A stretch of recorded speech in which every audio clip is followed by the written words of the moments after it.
शरण शरण हनुमंता तुम्हालो रामदूता काय भक्तीच्या त्या वाटा मजदा वाऱ्या सुवटा हा शूर आणि धीर स्वामी काजे तू सागर काय भक्तीच्या त्या वाटा मजदा वाऱ्या सुवटा।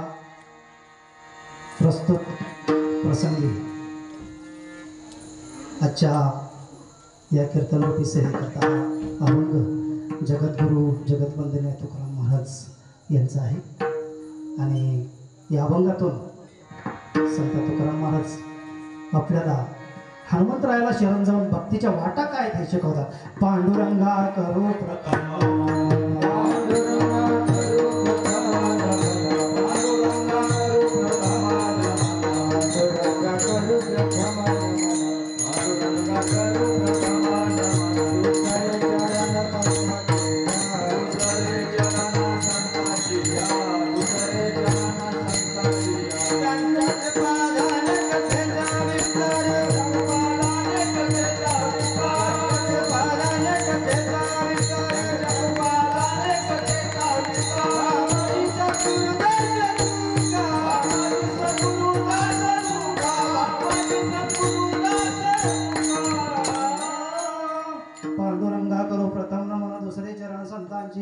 त्यांच्या कृपादाने कथेचा विस्तार बाबाजी सद्गुरुदास तुका श्री संतांची या माथा शरणावरी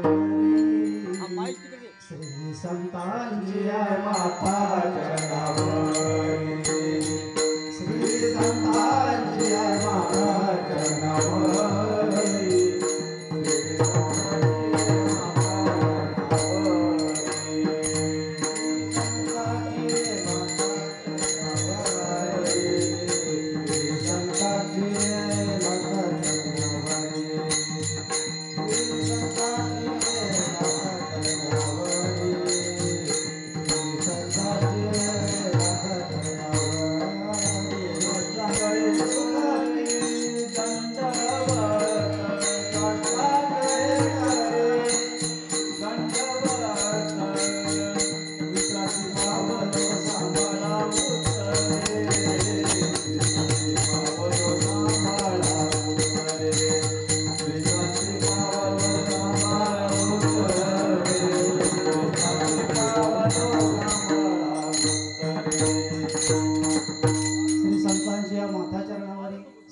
हे करी दंडवत विश्रांती पावल सांभाळा उत्तरे वाढले अंतरी प्रेम सुख।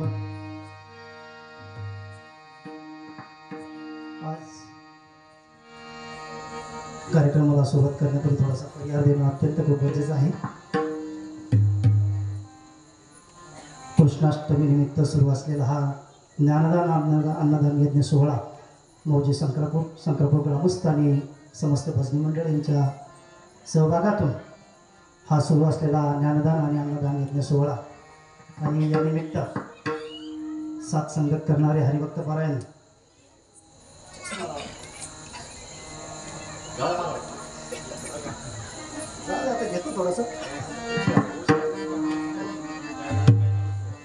हरिभक्त पारायण सुधाकर महाराज लोंढे, त्याचबरोबर विजय महाराज शिंदे, त्याचबरोबर हरिभक्त पारायण मंगेश महाराज वाड, त्याचबरोबर हरिभक्त पारायण बाबुराव महाराज शिंगोटे, त्याचबरोबर उत्कृष्ट असं मृदुंगवादक हरिभक्त पारायण शेखर महाराज मुसमाळे, बापू महाराज पांढरे, त्याचबरोबर हार्मोनियम आदरणीय हरिभक्त पारायण दत्तात्रय महाराज गाडेकर,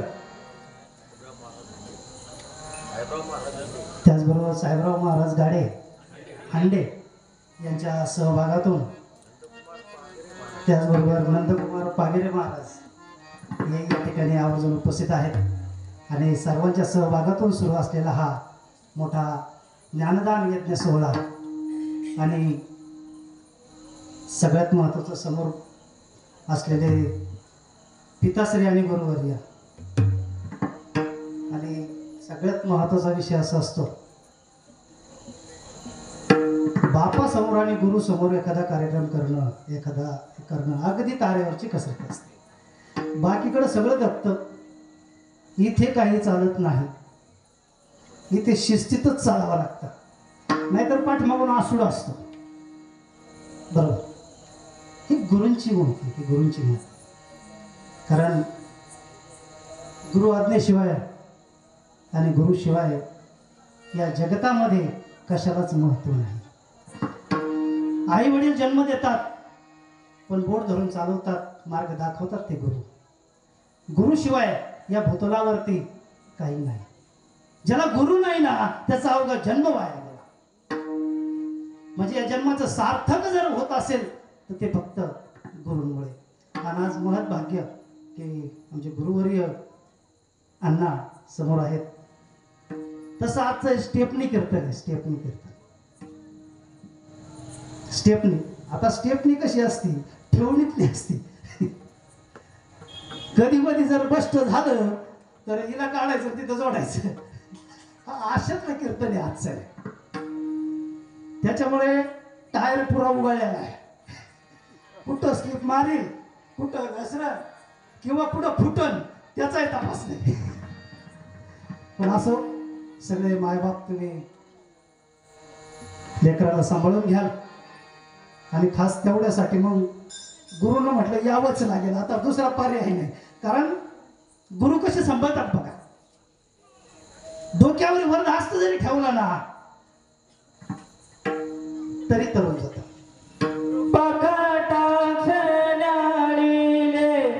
आपल्या पदी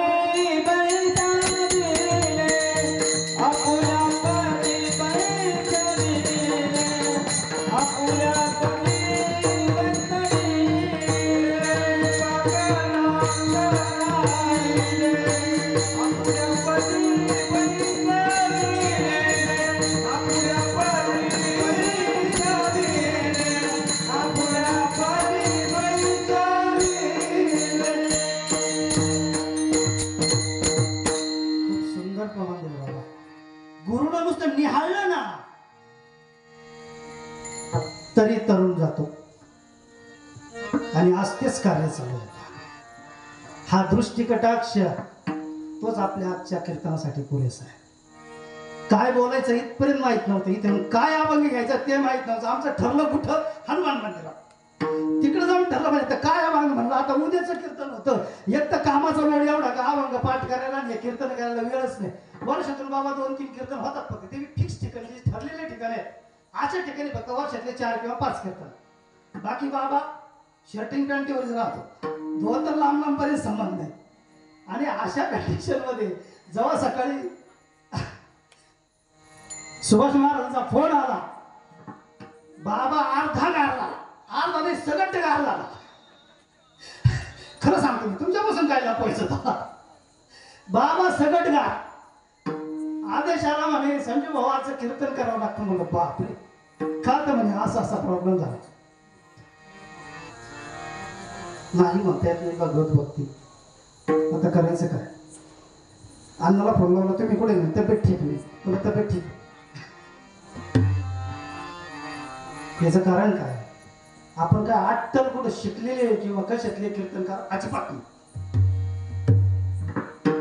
हा रेड्याचा प्रकार आहे. रेड्याचा मी मागच्या कीर्तन नेहमी बोलतो मी. इथंच नाही, गावातच नाही, बाहेर जिकडं ज्या ज्या जिल्ह्यात जिथं जिथं ठरलेले कीर्तन आहेत ना माझे, तिथं उघडपणे बोलतो हा रेडा आहे. रेडा.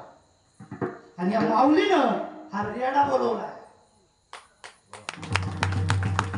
1200 मध्ये ज्ञानेश्वर माऊलीनं रेडा बोलावला. पण माझ्या अण्णा माऊलीनं हा रेडा बोलावलाय. कधी सगट पंढरपूरला गेला नाही अजून. सगट लांबून लांबून गेला. सगट पंढरपूर माहित नाही. कधी सगट आळंदीचं दर्शन नाही. आणि देऊला तर लांब लांब. चला आता या महाराज संघ असतात म्हणून चालू धावपळ. म्हणजे असा हा रेडा माझ्या गुरुमाऊलीनं बोलावला. आणि आजची ही कीर्तन सेवा आमच्या वाट्याला आली. जशी असल तशी गुरुमाऊलींच्या समक्ष आपण सर्वांनी गोड मानून घ्यावी. आणि एक लेकरू बोलले आपल्या पुढे असं समजून लेकराला जे चांगलं असेल ते घ्यावं. जे नसेल ते बाकी इथं सोडून जावं. आणि सर्वांना, माझ्या माता माऊल्यांना, माझ्या सर्वांना मायबाप बंधुजनांना विनंती आहे की आजच्या सेवा गोड मानून गावी. विठ्ठल विठ्ठल विठ्ठल.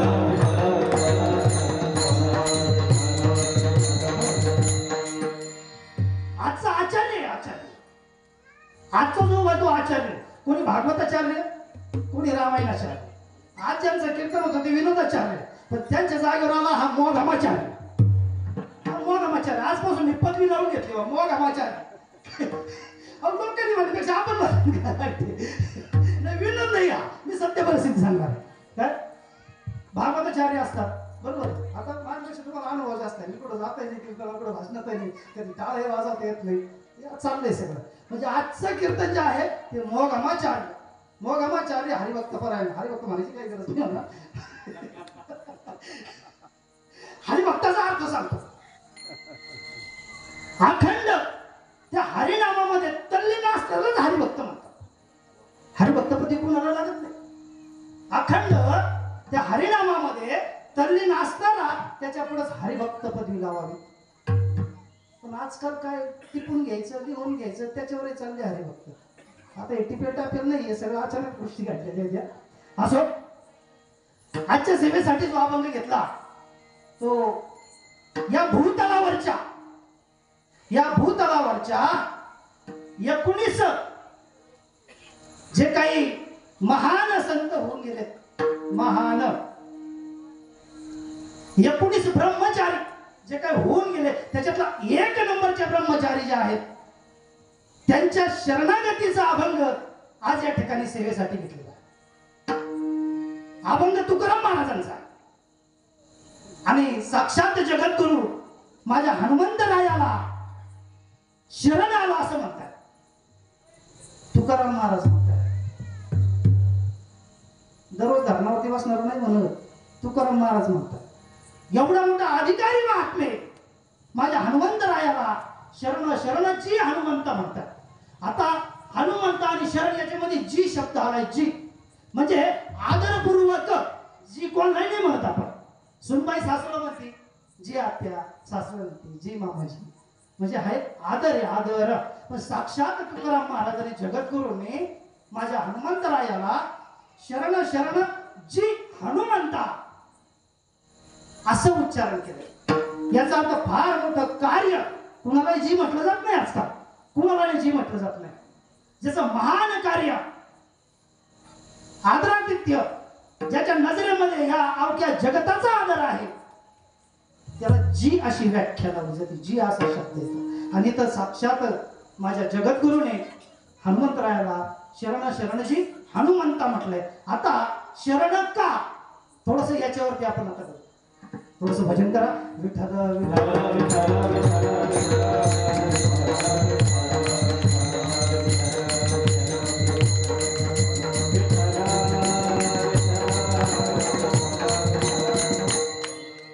पर्याय नाही, पाणी पिऊ हाणावं लागतं.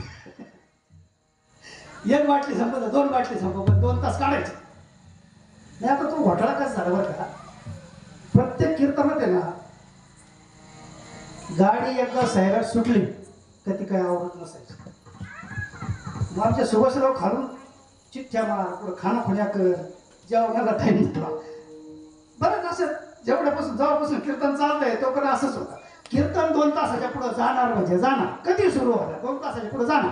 याचं कारण काय, कीर्तनचे नियमच माहित नाही. दुसरं काय टिपलेलं नाही, टिपलेलं संपत. जे येतं ते आतून येतं आणि मग थांबावं कुठं याची अक्कल नाही. म्हणून ते मोगम सुटत. मग खालून दगड यायला चालू होते. मग कुठंतरी आपलं त्याला कासरा ओढायचा आणि कुठंतरी आकळायचं आणि त्याला पूर्णविराम द्यायचा. पण आज तसं नाही. आज रिअली भांडवलच नाही काय. आज सगळं वडादाडीचं पाणी पिऊ पिऊ कीर्तन आहे. गुरु महाराज, गुरु माऊली आणि साक्षात ज्यांनी हे जगत दाखवले ते माता पिता समोर आहेत. त्यांच्या चरणी पुन्हा एकदा साष्टांग दंडवत. या ठिकाणी साक्षात तुकाराम महाराजांनी शरण हनुमंता म्हटलं. आता हनुमंतराय म्हटलं की मोठी दास्य भक्ती समोर येते. दास्य भक्ती. हनुमंतराय चिरंजीव आहेत, परंतु या भगवंताचं कार्य जे आहे ना ते हनुमंतरायाशिवाय पूर्ण नाही. 7वा अवतार असो किंवा तो 8वा अवतार असो. 7व्या अवतारात प्रभू रामचंद्राचं कार्य सुद्धा पूर्ण झालं नाही माझ्या हनुमंतरायाशिवाय. आणि 8व्या अवतारात सुद्धा ज्या कारणाविमाशाने अवतार झाला होता आणि दिल्लीच्या गादीवरती जे सद्ग्रस्त जे संत त्यांना बसवायचे होते, त्याच्यासाठी दिल्लीच्या गादीवरचे दुष्ट त्यांना हटवायचे होते, या महत् कार्यामध्ये सुद्धा हनुमंतराय सुद्धा ते कार्य पूर्ण झालं नाही. तुम्ही मला हनुमंतराय होते का तेव्हा? होते ना? हनुमंतराया अर्जुनाच्या रथाच्या ध्वजावरती होते, म्हणजे हनुमंतराय तिथे हजर होते. आणि हनुमंतराय जर नसते तर देवाचा एक कार्यक्रम, त्या अर्जुनाचा एक कार्यक्रम, कारण असे महारथी समोर होते, बरोबर, कर्णासारखे महारथी. अरे कर्ण जेव्हा वार केले ना, भगवंताने रडावं त्यांच्यासाठी. भीष्मासारखे, द्रोणाचार्यासारखे, कृपाचार्यासारखे महत् भगवत भक्त, परंतु लढत होते ते दुष्टांच्या बाजूने. आणि हनुमंतराय जर नसते ना, मग बाकी दोघांचाही कार्यक्रम व्हायला वेळ नसता. म्हणजे दोनही अवतारामध्ये माझ्या हनुमंतरायाचं अनन्य साधारण महत्व. आता काय महत्व, काय केलं माझ्या हनुमंतरायाने, हे बघा. सातव्या अवतारामध्ये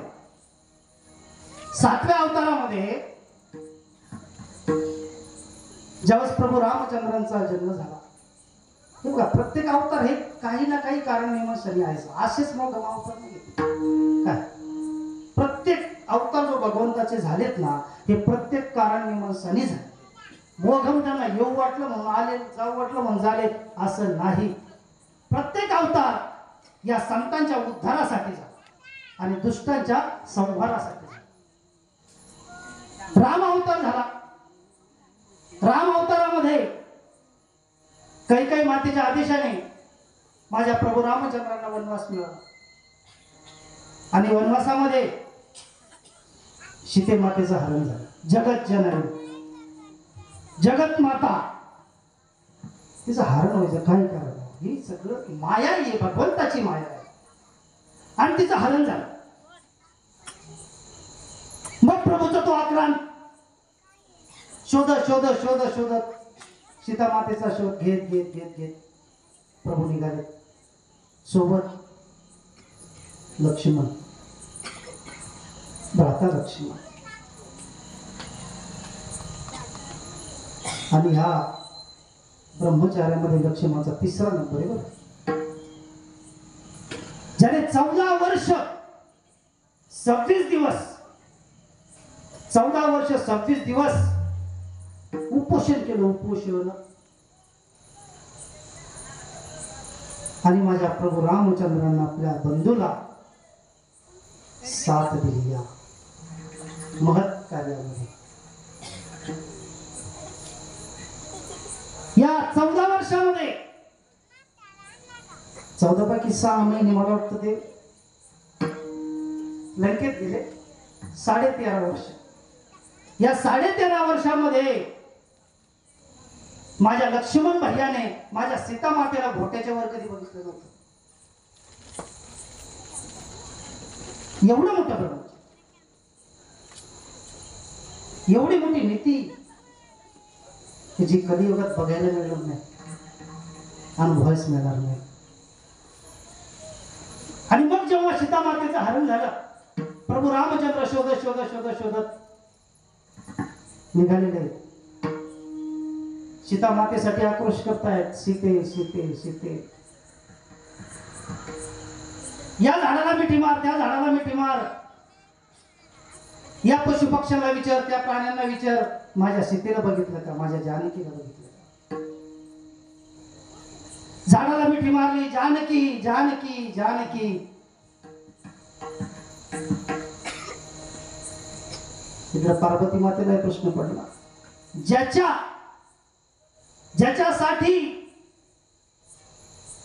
ज्याच्या नामासाठी सतत मग्न असणारे भगवान शिव आणि त्यांचे हे आराध्य बायकोसाठी रडतात का, तर म्हणे जानकी. पार्वती मातेने प्रश्न केला, प्रभू हे काय बघते मी, आणि असे तुमचे आराध्य का. प्रभूने आदेश केला, जाऊन बघ जरा, तेव्हा कळेल तुला काय आहे तिथे. आणि पार्वती मातेने सीता मातेचा अवतार घेतला आणि तिथे समोर गेली प्रभू रामचंद्रांचा. प्रभू रामचंद्राने झाडाला मिठी मारलेली आहे आणि जानकी जानकी जानकी म्हणून आक्रोश करतात। सीता मातेच्या रूपामध्ये माझी पार्वती माता समोर आली आणि प्रभू रामचंद्राने साष्टांग दंडवत घातला, माते तू इथं कशी? सीता मातेच्या अवतारामध्ये असलेली सुद्धा पार्वती मातेला ओळखलं आणि मग पार्वती मातेला कळलं की हा शोक नाहीये, हा आक्रोश नाहीये। या प्रत्येक झाडाला जे मिठी मारतात ते वाक्य असं होतं, जानकी जानकी जानकी। थोडासा उच्चार वेगळा करा, जानकी जानकी जानकी। अरे मी तुमच्या जवळ आलोय, उद्धार करून घ्या। जानकी मी कोण आहे? या पशु पक्ष्यांना एक उद्धारासाठी हा वनवास असं काय काही काही आईनं सांगितलं गेले असं नाही। साक्षात प्रभू रामचंद्राचा जो अवतार जो होता ना, हा तर खरा संतांच्या उद्धारासाठी होता। आणि संत त्या काळात त्या गावात राहत होते, जंगलातच राहत होते, म्हणून वनवास स्वीकारला। अवतार तू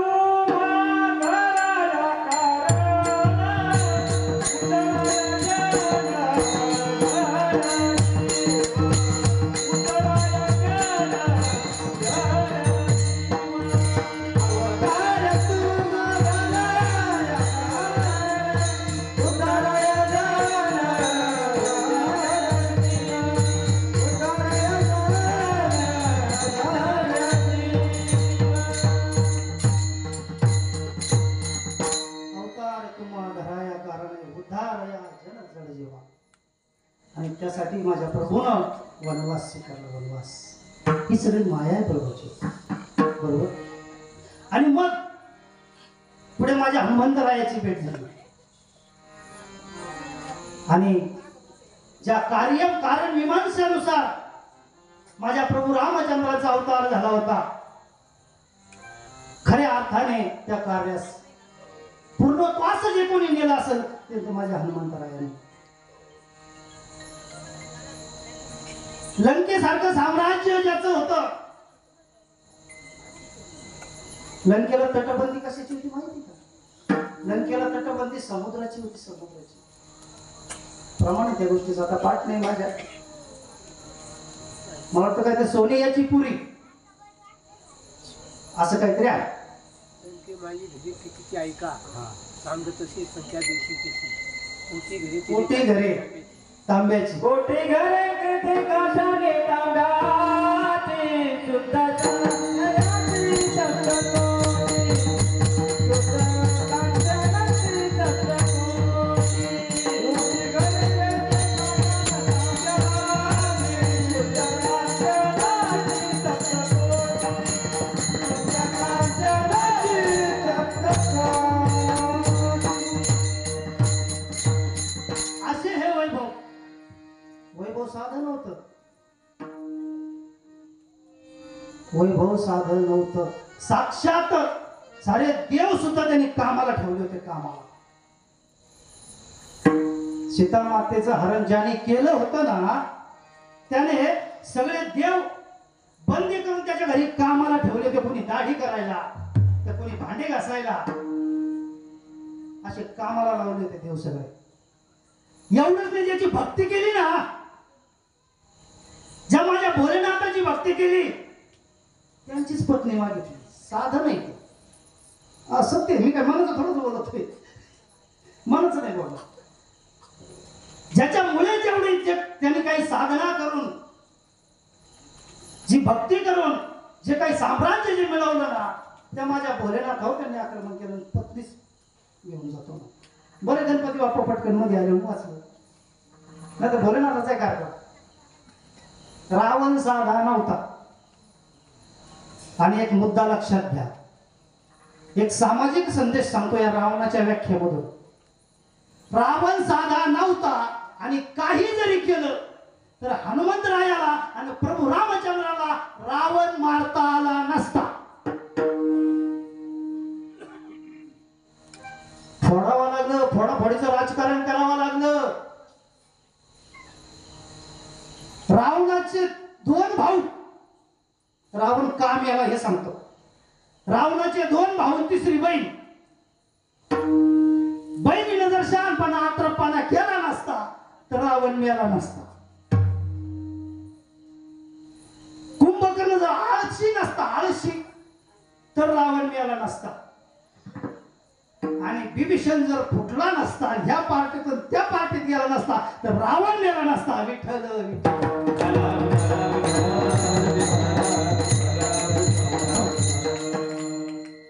म्हणजे ज्या वेळेस एखादं अपयश एखाद्या कुटुंबाचं एखाद्या एकत्रित कुटुंबाचं अपयश एखाद्या वेळेस पत्री पडतं ना, एक सामाजिक संदेश घेऊन जा.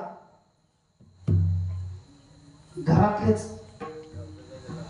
घरचा वेदना कदा कुणाला टाइम नाही आपलं वाईट करायला. या जाणतेकडे जाय त्या जाणतेकडे जाय, माझं असं का झालं माझं तसं का झालं, तू कशाला जाणतेकडे जाताय. घरातले शोधा. हे चिरकालापासून चालत आलंय. बरोबर. हा सामाजिक संदेश आहे फार मोठा. आपल्या अधोगतीला कारणीभूत हे आपलेच असतात. आणि साक्षात प्रभू रामचंद्राला हे फोडाफोडीचं राजकारण करावं लागलं आणि म्हणून तर रावणाचं वध करता आलं. पण या रावणाच्या वधामध्ये सगळ्यात महत् कार्य जे असेल ना तर ते हनुमंतरायाशिवाय पूर्ण होत नाही. हनुमंतरायाची महती साधी नाही. सगळा विषय निघाला म्हणून सांगतो. साक्षात गुरुवर्य आणि वडील आई वडील समोर आहे म्हणून सांगतो. अण्णा सांगू ना लॉकडाऊन मधला किस्सा, तुमची परवानगी असते तर सांग.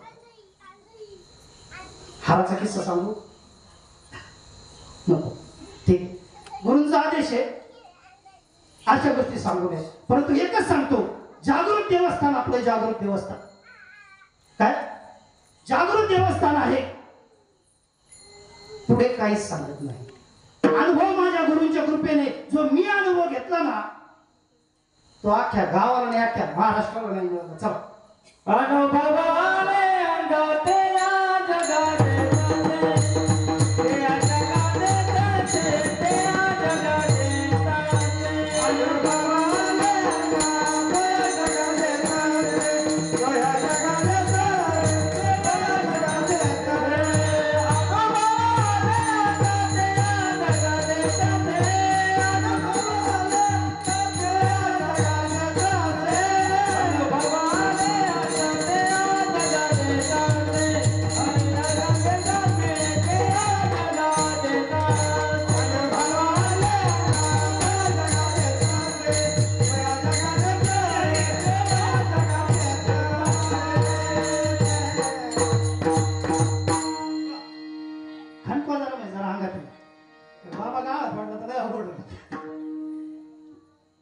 आणि ह्या गोष्टी गुरुच्या सानिध्यात गुरुच्या कृपेनेच होऊ शकतात. कारण भगवंताकडे पोहोचण्याचा जो मार्ग असेल ना तर ते फक्त गुरु संत आणि ती माझ्या गुरुच्या ती कृपा माझ्यावरती झाली आणि माझ्या भगवंतापर्यंत पोहोचण्याचा मला मार्ग मिळाला.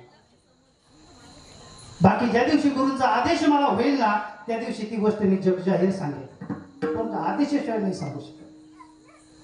असो म्हणजे साक्षात भगवंताचं कार्य सुद्धा माझ्या हनुमंतरायाच्या कृपेशिवाय पूर्ण झालं नाही. दोनही अवतारातला मग काय कार्य कसं कार्य आपल्याला रामायण पूर्णपणे माहिती पूर्णपणे. पण आपल्याला आजच्या अभंगातून तुकाराम महाराजांना रामायण माहित तरी शरण शरण जे हनुमंता का म्हटले एवढ्याच वरती बोलायचंय आपल्याला. कारण बाकी भांडवलच नाही बोलत काय शरण शरण जे हनुमंत असं काय केलं हनुमंतरायाने. हे बघा रामायणामध्ये हे बघा रावण एक नव्हता बरं का. रावण एक नव्हता, 4 रावण होते. आहे रावण आहे, मै रावण आहे, दशनन आहे, शतानन आहे, 100 डोके ज्याला तो रावण. आणि हे सगळं रावणाची टीम होती बरं का. ही सगळी रावणाची टीम. आणि प्रत्येक ठिकाणी राजकारणच करावं लागलं भगवंताला. सरळ सरळ कुठलीच गोष्ट भगवंताला शक्य नव्हती. साक्षात भगवंत स्वतः भगवंत असताना सुद्धा. मग त्याच्यामध्ये ह्या राजकारणामध्ये सगळ्यात मोठे मार्गदर्शक भगवंताचे कोणी असत? बुद्धिमतां वरिष्ठ म्हणजे या बुद्धिमत्ते वरिष्ठ असे माझे हनुमान आहे. एक प्रसंग आवर्जून सांगेल. अहिरावणचं आणि भगवंताचं युद्ध सुरू होतं. त्या ऐरावण मैरावणचं एक अशी वैशिष्ट्य होतं, त्याला भगवंताने बाण मारला की त्याच्या शरीरातून जेवढं रक्त पडेल ना तेवढे पुन्हा ते रावण तयार व्हायचे. ऐरावण, मी दशानंद 10 तोंडाचा रावण नाही सांगत बरं का, मी ऐरावण सांगतो, त्यांच्या टीम मधला तो. जेवढं रक्त खाली पडेल भूमीवरती तेवढे पुन्हा ते रावण तयार व्हायचे. प्रभू बाण मारू मारू मारू मारू थकले, घामा घोळून झाले, पर्याय काय निघाला. बाण मारला की पुन्हा रावण तयार झाले, बाण मारला का पुन्हा रावण तयार झाले. आता प्रभूचा मृत्यू साक्षात समोर दिसू लागला, कारण पर्यायच नाही ना. थकले, आता युद्ध करून करूनच थकले.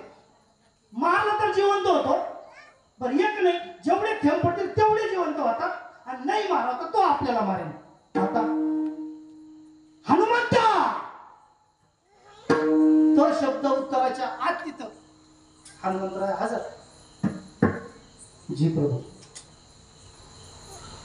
अरे एक बाण मारला का शेकडो तयार होतात, एक बाण मारला का शेकडो तयार होतात. आता माझं काय खरं नाही, माझा कार्यक्रम वाजलाय, माझं काय खरं नाही, तू बघ आता काय करायचं. हनुमंतरायाने थोडस स्तब्ध झाले. हा मरत नाही ना, याचा अर्थ याची बायको पतिव्रत असली पाहिजे. पतिव्रत धर्माचं लय मोठं महत्व आहे बरं का, फार मोठं महत्व पतिव्रतेचं. ती माऊली, ती माता पतिव्रत असली पाहिजे. अरे हा मला मारणार, आता तू त्याच्या बायकोला माता म्हणतो. प्रभू, माझ्या अंजनी मातेनंतर आजपर्यंत कुठल्या स्त्रीला मी माता सोडून उच्चारणच केले नाही. या भूतलावरच्या जेवढ्या स्त्रिया ज्या आहेत ना, त्या सगळ्या माझ्या माता आहेत. म्हणून तर या 19 हे जे ब्रह्मचारी आहेत त्याच्यामध्ये माझा हनुमंतरायाचा पहिला नंबर लागतो. 1 नंबरचे ब्रह्मचारी. त्या सर्व स्त्रिया या भूतलावरच्या माझ्या हनुमंतरायासाठी माते समान. अरे मग आता काय नाही प्रभू, आता थोपतात, मला वेळ द्या, मी लावतो डोकं काहीतरी. आणि माझ्या हनुमंतरायाने डोकं लावलं. डोकं काय लावलं, आता जी त्याची बायको पतिव्रता ना तिच्यापर्यंत जाऊन पोहोचले. गेले तिथं तेज, त्या मारुती रायाचं सहस्र सूर्यासारखं तेज, आणि जाऊन त्या दारात उभे राहिले. जन्मताच त्या सूर्य घराला गेलो होता ना, ते काय साधं होतं का, ते तेज काय साधं होतं का. आणि मग चंद्रप्रभा नाव तिचं, त्या चंद्रप्रभा त्याची त्या ऐरावण मैरावणची बायको त्या दरबारात दरवाजात जाऊन द्वारात जाऊन उभे राहिले. ते तेज बघितलं आणि या चंद्रप्रभाने आदरातिथ्य स्वागत केलं. कोण आपण. मी माझ्या प्रभू रामचंद्राचा दास मारुती. रामचंद्राची माहिती ऐकली होती, परंतु या मातेची खूप इच्छा जी होती ना, ती माझ्या प्रभू रामचंद्राला भेटण्याची इच्छा होती. आणि साक्षात तो योग या ठिकाणी जुळवून आला होता. तुम्ही सिरियस नाही झाले ना, पर्याय नाही. रामायणातल्या गोष्टी थोडस वेगळं, आपल्या स्पेशली हनुमंतरायाचं कार्य राजकारण बघायचंय आपल्याला. हनुमंतरायांनी केलेलं राजकारण बरोबर. कारण का तुकाराम महाराज त्यांना शरणागती पत्करली, का शरण शरण हनुमंत म्हटलं, एवढंच वाक्यावरती आपल्याला बोलायचंय. आणि मग या मातेची जी इच्छा होती तिने ती बोलून दाखवली. योग जोडून आलाय आणि हनुमंतरायाचा परमभक्त, प्रभू रामचंद्राचा परमभक्त इथे माझ्या समोर उभा आहे. आपली इच्छा बोलून दाखवायला काही हरकत नाही. आणि मग तिनं बोलून दाखव. आधी त्यांचं येण्याचं प्रयोजन विचारलं. त्या मातेने सांगितलं, प्रभू रामचंद्रांचं मला दर्शन व्हावं, मला भेट व्हावी, मला त्यांचा सहवास लाभावा, मला त्यांचा संग लाभावा. माते ही गोष्ट शक्य आहे म्हणा. अवघड तर काही नाही, पण प्रभू वाचले तर ना. तुझा नवरा त्याला जगूनच द्यायला तयार नाही, तर तुला कसा संघ तुला लाभल प्रभू रामचंद्राचा? हा? आधी तुझ्या नवऱ्याला आवरावं लागल, तर तुझी इच्छा पूर्ण होऊ शकते. आणि ती मी करीन ती इच्छा पूर्ण. मी सांगेल माझ्या प्रभू रामचंद्राला. वचन दिलं त्या माऊलीला, त्या मातेला वचन दिलं. आणि मग त्या माऊलीनं सांगितलं, काही वेळ आता युद्ध थांबवावं लागेल, काही वेळ युद्ध थांबवावं लागेल. म्हणजे आता कसं थांबवायचं युद्ध? काय नाही म्हणे, त्या पहाडामध्ये एक गुफा आहे, त्याच्यामध्ये एक अमृताचा कलश आहे. त्या कलशावरती भुंगे आहेत. याला बाण लागला माझ्या मिस्टरला, मिस्टर म्हणतो आता मी, आता हा काळ आहे म्हणून, माझ्या मिस्टरला बाण लागला की त्याच्यातून जे रक्त खाली पडतं, हे भुंगे त्या अमृताचं जे काही कण आहे, थोडस अमृत त्या रक्तावरती टाकतात आणि त्याच्यापासून पुन्हा हे जिवंत होतात. मग आता काय करा तुम्ही, काही वेळ आहे ना ते भुंगे तिकडे दाबून धरा, ते भुंगे तिकडे दाबून धरा, यांना इकडे येऊ देऊ नका. मग काय होईल, काही वेळ माझे पतिराज मूर्छित पडतील. काय होईल? पतिव्रता आहे ती, मारायचा कसं काय विचार करेन ती? दोन्ही गोष्टी साधायच्यात ना. मारायचा विचार, तिला प्लॅनिंग मारायचा नाही का? ते काय कलियुग आहे का?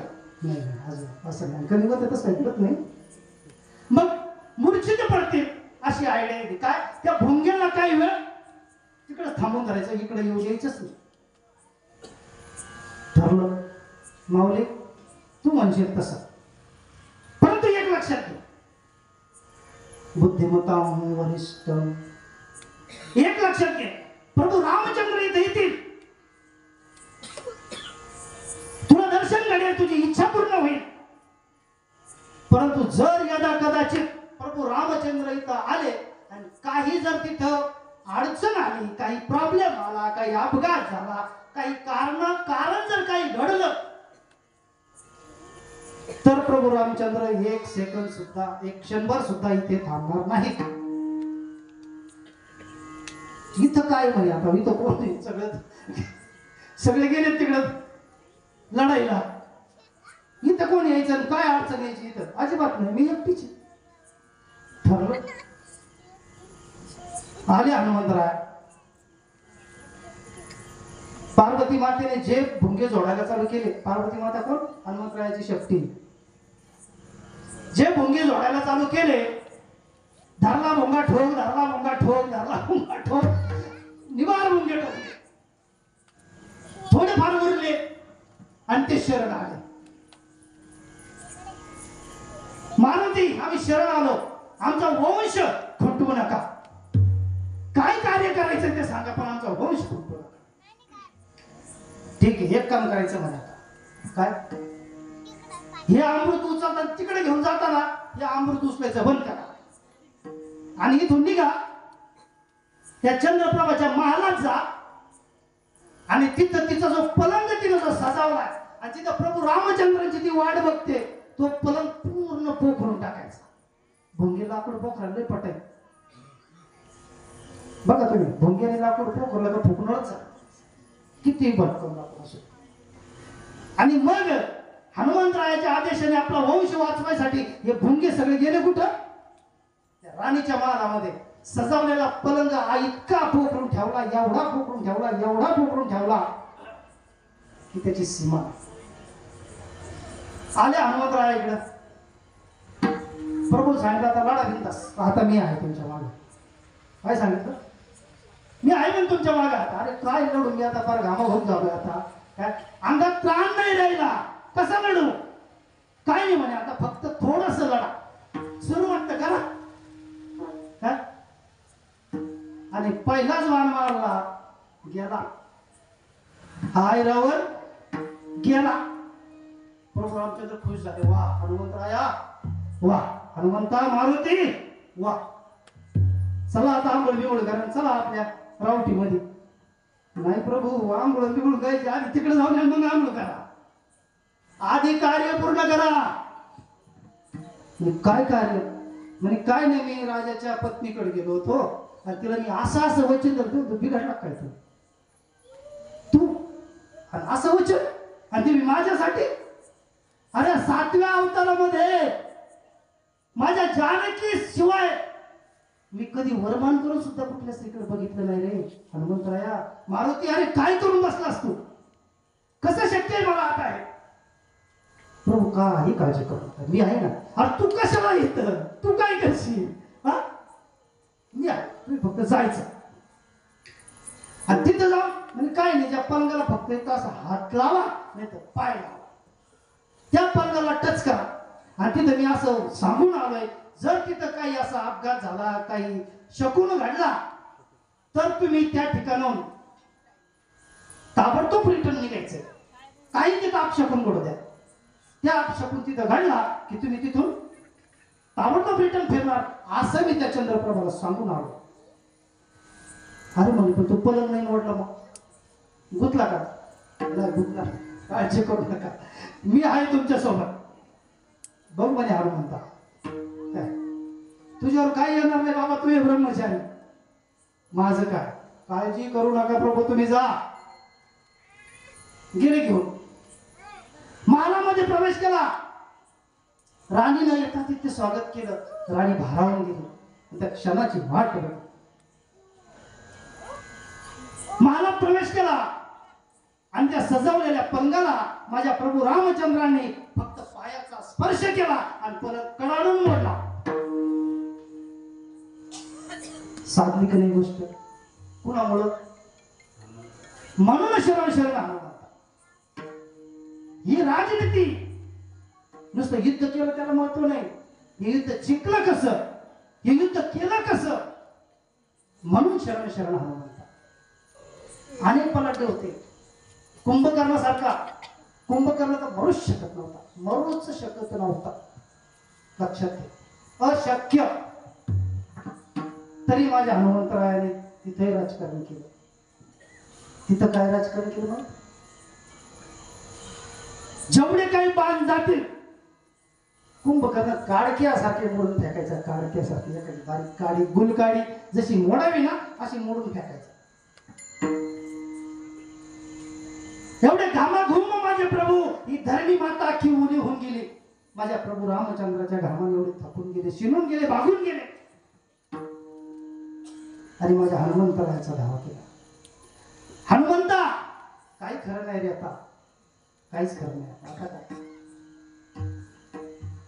आणि मग हनुमंतरायाने जरा बघितलं त्याच्याकडं,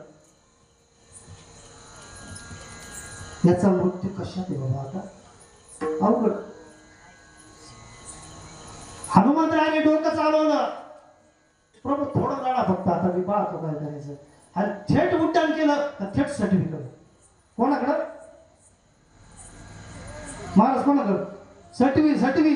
आता सटवीचा याचा काय लांबपर्यंत संबंध? सटवी काहीची आई होती, काही संबंध नाही दोघांचा. पण थेट कोणाकडे? हनुमंतराय त्या सटवीकडं. कारण या भूतलावरती जो सजीव जन्म घेतो ना, त्याच्या जन्मापासून तर मृत्यूपर्यंतचा इतिहास ही सटवी लिहिती, सटवी. बरोबर ना? बघा आपण 5वीला सटवी पूजितो का नाही? का बरं पूजितो? पुजतोय ना, पण का पूजितो ते द्या सोडून. आता तुम्ही पण आता का सांगावं, ठीक आहे. सटवी पुजतो ना आपण, त्या सटवीचा टाक म्हणतात बघा, सटवीला टाक टाकला म्हणजे जशी ती सटवी लिहिते ना कर्म, त्या कर्माप्रमाणे सगळं चालतं. मग सटवीनं जन्मता जर कर्म लिहिलेलं असतं ना, तर मृत्यू पण त्या सटवीनंच लिहिलेलं असतं. बघा हनुमंतरायाचं डोकं थेट सटवी गाठली आणि सटवीकडे गेले आणि सटवीला विनंती केली, माते माझ्या प्रभू रामचंद्राला वाचव, या जगत पित्याला वाचव. प्रभू रामचंद्राचं युद्ध करून करून त्यांनी मारायच्या आतच मारायला बसले.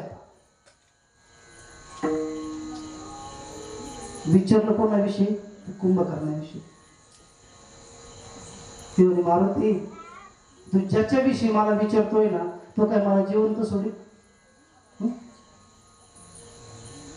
माते तो जिवंत राहील तुला मारील ना, तू फक्त सांग याचा मृत्यू कशात आहे.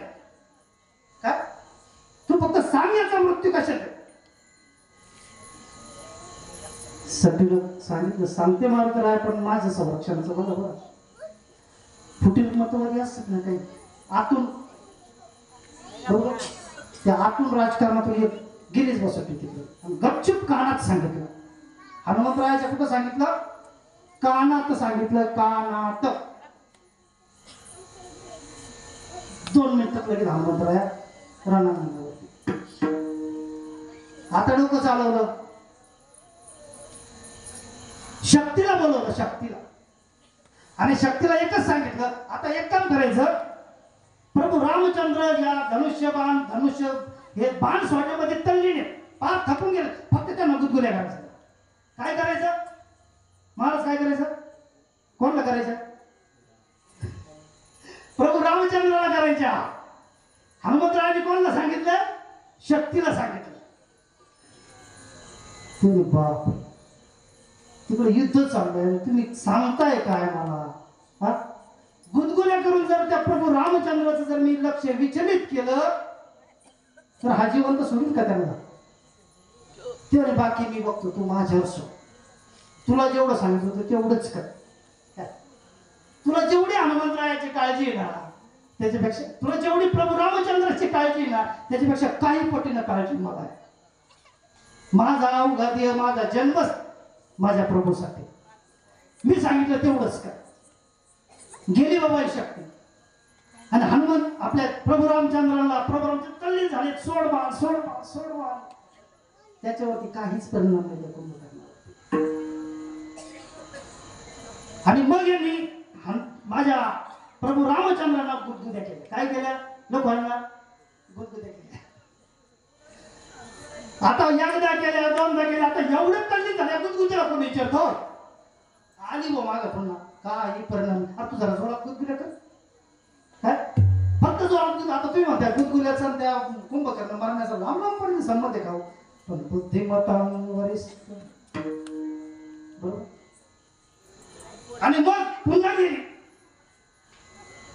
आणि प्रभू रामचंद्राने जर माग पाहिलं ना तर तो बाण इकडं सुटत. काय बाण इकडं सुटत आणि मी जीवशी जाईल. आणि माझा आदेश आहे तुला, तुझा तू फक्त प्रभू रामाला गुदगुल्या कर. आता गेली एकूण गुदगुल कर. प्रभू रामचंद्र आपल्या इकडे इकडे आता थोडस तल्लीन कशामध्ये? युद्धामध्ये. आता विचार करा, मी पुढे कीर्तन करतो, जर मागून जर लपून जर गुदगुल्या केल्या, मी कधीतरी मागे पाहिजे ना. किती जरी तल्लीन असू द्या, किती तल्लीन, बरोबर. वैतल्य बाबा, प्रभू वैतल्य गुदगुल्या आणि खाल कर मागे पाहिजे. काय केलं? काय केलं? माग पाहिलं, माग असं माग पाहिल्या बरोबर तिकडे कुंभकर्ण दारात येत पडला. काय झालं? माग पाहिल्या बरोबर कुंभकर्ण दारात येत पडला. कारण कुंभकर्णाला वरदान होतं, जोपर्यंत तुला शत्रू पाठ दाखवणार नाही ना तोपर्यंत तुझा मृत्यू येणार नाही. कोणी शोधलंय? माझ्या हनुमंतरायाने. बघा डोकं, बरोबर. आता शत्रू एवढा प्रबळ होता